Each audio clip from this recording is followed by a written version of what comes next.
Wes Streeting has got into his job very quickly and has said that the NHS is broken. He wants to initiate a comprehensive and candid review of the NHS to address what he calls the wreckage caused by previous Conservative policies, and appointing Lord Aradazi, a former health minister, to lead the investigation. He's emphasised the necessity of transparency and fundamental reform to rejuvenate the NHS. Highlighting the interconnection between health and economic growth, he has stressed a shift in the Department for Health and Social Care's role towards driving national prosperity. Accordingly, the new waiting list data will be published, warts and all, to reveal the hard truths about a service that he has declared to be wrecked. So the point about wrecks is they can be rescued. It is possible to rescue a wreck, but it's going to be hard work. NHS data on Thursday showed overall waiting lists for planned treatments, such as knee and hip replacements, was worse, with 7.6 million treatments on the waiting list at the end of May. That is 6.38 million patients, up from the end of April. So it's getting worse and worse and worse. And Streeting says, unlike the last government, we are not looking for excuses. I am certainly not going to blame NHS staff who bust a gut for their patients. This government is going to be honest about the challenges facing us and serious about solving them. Honesty is the best policy, and this report will provide patients, staff, and myself with a full and frank assessment of the state of the NHS, warts and all. The NHS has been wrecked. This investigation will be the survey before we draw up plans to rebuild it anew, so it can be there for us, for all of us, when we need it once again. It's going to take time to turn the NHS around. We were honest about that before the election. Sticking plasters won't be enough to heal it. It will require fundamental reform.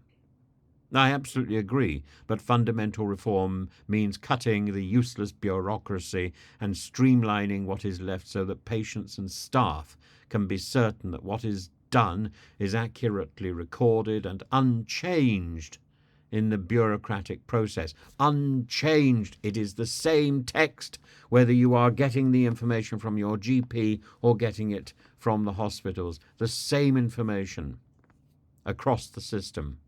That is the only way that the NHS will recover in a digital age.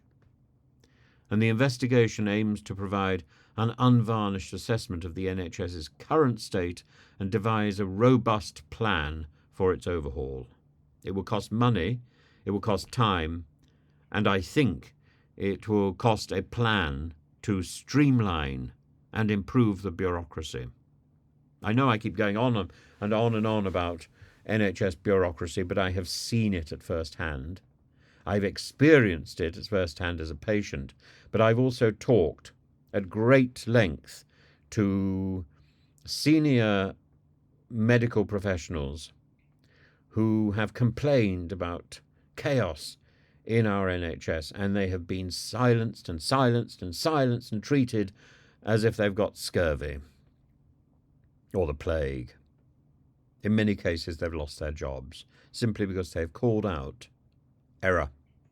An error 9 times out of 10, not with medical practice, but with bureaucratic failure. And I have experienced some of that myself. Yes, I know it's not right for me to be drawing conclusions solely from my own experience, and I don't. But my own experience accords very well with the information and the stories that I have been directly and personally told by people who have tried to speak out, by people who have been whistleblowers, and I have spoken to them. And I've spoken to senior retired medics who have tried to reach back into the system to help. Because they know, we all know, whether we are patients or whether we are medical professionals or indeed bureaucrats, we know the system is failing. But I also know there's a lot of bureaucracy in the NHS which is pointless and which doesn't work. And that's why we end up with not duplicated documentation, but completely contradictory documentation. So, of course, documents get updated as procedures develop, but you should have the originals. And you should have that process fully and clearly documented. So when you ask for the documentation that you've seen before, you should have the same documentation given to you, not something completely new with completely new information. And the casual way in which documentation, which is important to patients, is prepared and then delivered to them with names that are inaccurate, with genders inappropriately assigned. It reflects a casualness in the bureaucracy, because the real bureaucrats are sitting in their offices doing very little, except for perhaps fighting the whistleblowers. This is why there has to be change. And it has to be fundamental change. And the investigation that Wes Streeting has called for aims to provide an unvarnished assessment of the NHS's current state, to devise a robust plan, and the approach comes as NHS waiting lists are increasing, 7.6 million treatments pending as of May, reflecting a stagnated progress and ongoing challenges that must be dealt with.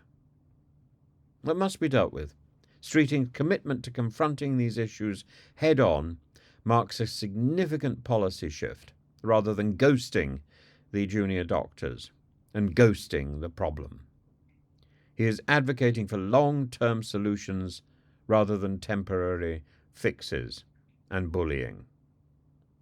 The review is expected to offer critical insights and pave the way for substantive reforms to restore the NHS's efficiency and reliability for our nation. Absolutely central.